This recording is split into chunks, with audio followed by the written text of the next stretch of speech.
quote-unquote endgame build from 2019, so it is old. We'll see.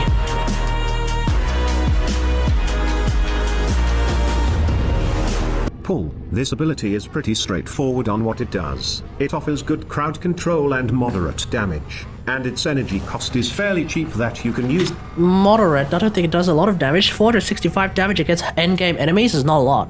This ability whenever you need it. In addition, enemies that are killed by this ability will have a chance to drop energy orbs. However, the damage is not that great against higher level enemies. It can be your killer ability at low levels, but it will only serve as your backup CC ability at higher level content. Keep in mind that the drop chance basically means nothing at higher level and higher level content because you almost will never be able to kill enemies with pull. One neat trick in using pull is by casting it while you are in midair. This way, enemies will be ragdolled for several seconds, and will often take another couple of seconds to get up, giving you enough time to react. The best part is, this ability has no cooldown and you can yank enemies at will any time you want. Just remember, the yank effect is affected by ability strength, and if you want some dumb ragdoll fun, then you must have at least 180 and above power strength on your mag build. Her second ability... Wait, what is it? I'm gonna have to test this real quick. This is the thing about Mag, there's so many intricacies about her that even now I'm still, I guess, sometimes learning things about her. Alright, let's have a look.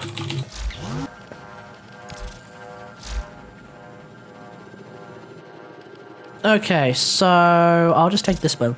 Okay, so I have here 279% power strength. Just cuz. We'll go up against good old-fashioned 20 level 140 crop to heavy gunners, who cares?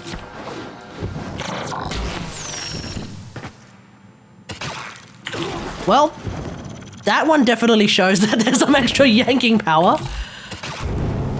Okay, interesting.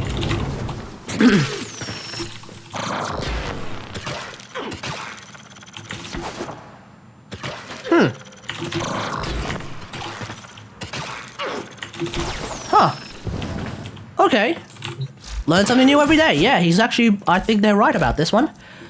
If I use my normal build with 155% power strength, let's find out.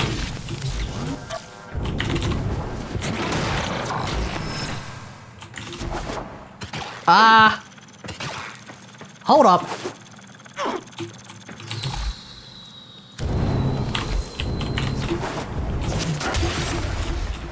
That's not what I expected.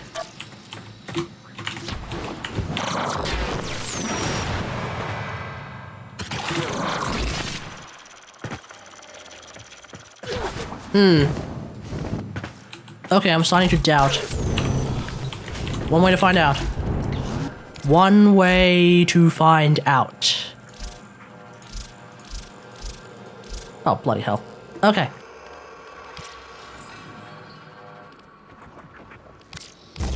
Okay, I'm gonna be running no strength. Okay?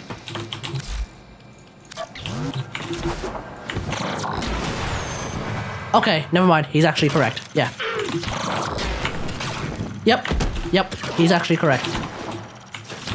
But I wouldn't go so far as to say you need 180% power strength in order to get like some dumb ragdoll fun, quote unquote. Just depends on how much ragdoll you want. But it is this does mean that I should definitely look at using pool a lot more. If you look back at like that survival, that 30-minute survival, I don't think I used pool a whole lot. I should probably remember to use pool a lot more, that is for sure. There are some misconceptions about this ability that leads to the wrong usage. First off, magnetize is not the same as a bullet attractor. While it's close to being one, it probably has more usage than that, and it's extremely powerful to be compared to a mere bullet attractor. The thing about magnetize is that it... Well... Mag's old ability that had a similar-ish but not as fleshed out effect was bullet attractor. So if people say that magnetize is a bullet attractor, well, it did actually replace bullet attractor as an ability. It will draw nearby enemies that are outside the bubble towards the magnetized target, and then the bubble is attached to the target enemy and moves with them. Also, magnetize increases damage against the target by a multiplier which... Wait, what was this about? Whoops. What the hell was this about moving with them? Tractor. The thing about magnetize is that it will draw nearby enemies that are outside the bubble towards the magnetized target. Yes. And then the bubble is attached to the target enemy and moves with them. Also... Wait, what? The magnetized bubble does not move with the target enemy because the target enemy cannot move within a magnetized bubble. So I don't know what he's talking. I don't know what they're talking about with this. Against the target by a multiplier, which is affected by ability strength. In addition, all projectiles that pass through the he's using magnetized bubble will be discharge. stopped and redirected to the center of the bubble. That's nice. If they impact an enemy, Someone who they actually will knows deal about damage magnetized to that discharge. enemy, That's good. including any Good. location hit modifiers. While any active shards coming from your polarized I'm ability almost within certain range it of the doesn't bubble move will with be them. drawn to its center and will be added to its total damage. And multi-shot from hits can weapons aren't taken into account when adding damage to the bubble. The shots will still be redirected, but magnetize will only add the raw damage of one bullet to the absorbed damage. Projectile weapons with multi-shot don't have this restriction, however. Examples are the Cyan X and Maradidron. And bows, because they're all projectile weapons. On top of all of those, projectiles with punch-through will continue to orbit the center of the bubble and continue to hit enemies until they either disappear, fail to penetrate something, or magnetize ends. That's why Exergus is really what has just been said about this, about magnetize. It's exactly why things like Exergus are really good with magnetize. Doesn't benefit magnetize's tick damage, but it can still be useful to take into account. Her next two abilities may not be as popular as her magnetize ability, but mind you, these two are one of the best when it comes to stripping enemy armor. He's using Fractured Crush! I'm very curious to see what this build is now, because for whatever reason they're using Fracturing Crush, they're using Magnetized Discharge, but they're not using friggin' Counterpulse. Of all the things to not use, I would have thought that Counterpulse would be the one to use. Does that make sense? Of all the things to not use, I kind of expected GHS to not use Magnetized Discharge. This is in 2019. Counterpulse has existed for a very long time now, so I'm actually kind of surprised. I'm interested to see what this build is. Armors in the game. Mag's fourth ability may be considered as a good way to just crowd control and give survivability, but when you equip the Fracturing Crush Augment, it becomes one of the most reliable abilities when it comes to stripping armors. The max armor that Fracturing Crush can strip is 80%, and when you pair it with it's good to hear someone else actually say it for a change. Armors no matter how high their levels are. Polarize does not only steal shields from enemies, but it also strips armors from enemies with armors. By the way, Polarize has this augment called Counterpulse, which allows you to jams enemy weapons and disables robotic enemies for a set duration. It's really a good form of crowd control, and it's best used in solo plays. Now, this is the usual build. Okay, cool. At least they've actually made a reference to the fact that Counterpulse exists. I'm just curious why they're not using it. Prime flow again. That's oh no. Actually no, this is fine. This is fine. This is actually fine. This is actually fine. Build I use for mag during endgame plays like long endurance runs. Okay, so here's the thing. What GHS is doing is he's using Prime Flow and Streamline at the same time. I have no problem with that. That makes sense. And I guess because GHS is only using 128% power duration, maybe that is the reason why he or she or they have decided not to use Counterpulse. Because 128% duration Counterpulse, that's about 5 seconds. That's actually 5 seconds of Counterpulse. So it makes sense why they have decided not to use that. Fair enough. Fair enough. I mean, that being said, my build is 6 seconds, so it's not that big of a difference. So maybe they should use it. It's a balanced build of power, strength, duration, and range, and it can fully maximize. I'm actually surprised that this is the kind of build that we're seeing from GHS. Normally, I would have thought that normally GHS builds are like way over to one side. Also using Polarize more often. Polarized spread is somehow affected by duration. That is why I need some to affect a lot of enemies. I still can detonate my magnetize at will though, as I have the magnetized discharge augment. But that's not the only use of this augment, as it can also crowd control enemies that are within the range of the magnetized bubble. I also have Fracturing Crush to strip enemy armors, and then Redirection so I can have a bit of survivability. Works well with my 4th ability and does give me a lot of shields. Oh, one thing to note when it comes to GHS using Fracturing Crush. This is something that you want to keep an eye on if you're actually going to be using Fracturing Crush.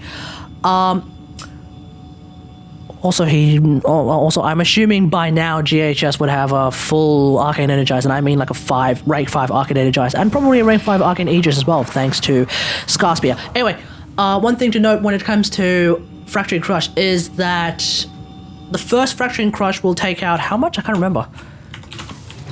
It's interesting that they have the same amount of power strength as I do.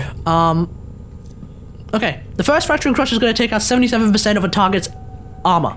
The second Fracturing Crush is going to take out 77% of what remains. Okay, this is some really important math, because what this means is that 2 Fracturing Crushes.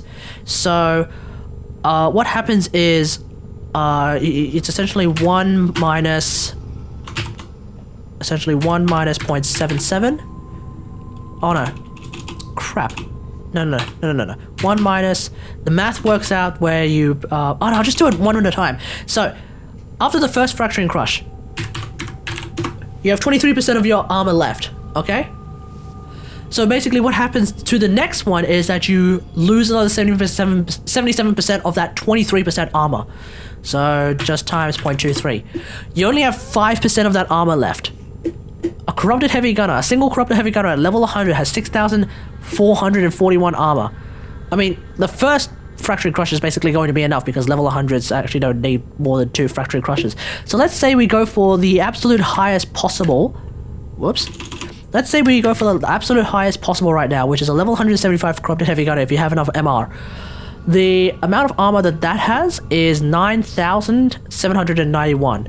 So if we use 2 Fracturing Crushes, right? 9791. There's only 500 armor left. Guess what? 1 Polarize will take out all of their armor. That's so mathematically speaking, as long as all of the numbers are correct, 2 Fracturing Crushes plus 1 Polarize will take out all of the armor of a level 175 Corrupted Heavy Gunner.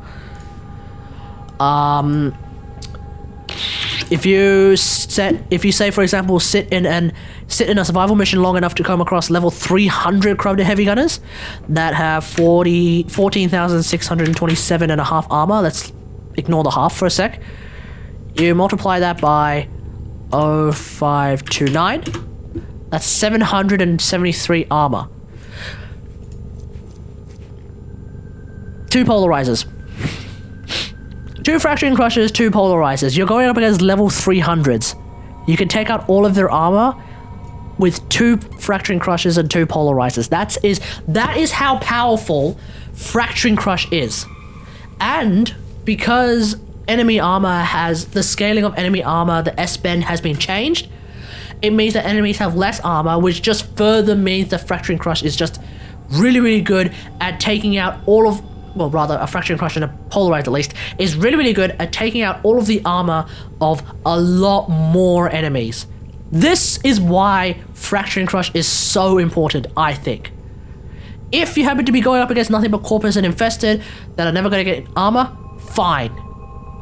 But with a build like GHS's or a build like mine, where it's like this really balanced overall can do everything kind of build, I don't care if I'm going up against Corpus, because I just don't have to use Crush much. That's the thing. Timed flow and streamline are so yeah, it's really good to see something like this. Build, so I really need a lot of hopefully we see more people using something like this and not just like thinking, oh, Magnetize, gotta use it, sack everything else, you know? As well as increase the damage of my other abilities, especially Magnetize. And last but not the least, Vigilante Pursuit for enemy radar. It's basically a personal preference, but I wish you try it as it will definitely be useful in terms of enemy pathing, especially if he, why do I keep calling him he? I think it's, I don't know what gender they are. If GHS puts an Aura Former like I have for obvious reasons. If GHS puts an aura former, then probably don't need growing power, TBH. At 155% power strength, you don't really need the growing power anymore, because you're only using 5%, or rather, you're only using 5 of that 25% to boost he? Is that confirmed? Okay. If GHS, anyway, with growing power, you're only using 5 of that 25% power strength to further increase the power of Fractured Crush. Anything else, it's only going to increase the power of Magnetize. So if you want to do that, fine. I personally feel like Magnetize is already super duper strong as is. Even on my build, it's a bloody hell, it's a 3.1 times multiplier. That's pretty damn strong. So I don't feel like you need to increase that power strength a whole lot. In fact, 25% of 2. 25% of 2 is 50. Okay, so you go from 3.1 to 3.6. 3.1% to 3.6%. Is that going to make a whole lot of difference? Like, it will make some difference, but I don't think it's going to make a huge difference. So I would probably use any other augment. Any other aura. This is kind of why I use something like Swift Momentum, or I don't know, not Combat Discipline, because that's shite. Enemy radar instead of Vigilante Pursuit, because then you can actually use something like because then you can use something like oh bloody hell, the one I use, Prime Sure-Footed. Anyway, that's just what I reckon. Endurance runs. So that's how I play mag at endgame levels. I hope after seeing this video, you have gained a lot of knowledge about this awesome frame. I really suggest I did learn about the pull thing with strength. That's kind of dope. If anything, it just reminds me I should probably use pull a lot more. I just don't use it much. Alright, yeah, no, this video deserves a like. This is a good video. This is actually a good mag build. I've seen some horrendous mag builds in my life. Wow, what the hell? I've seen some horrendous bag builds in the past. This one's actually pretty good.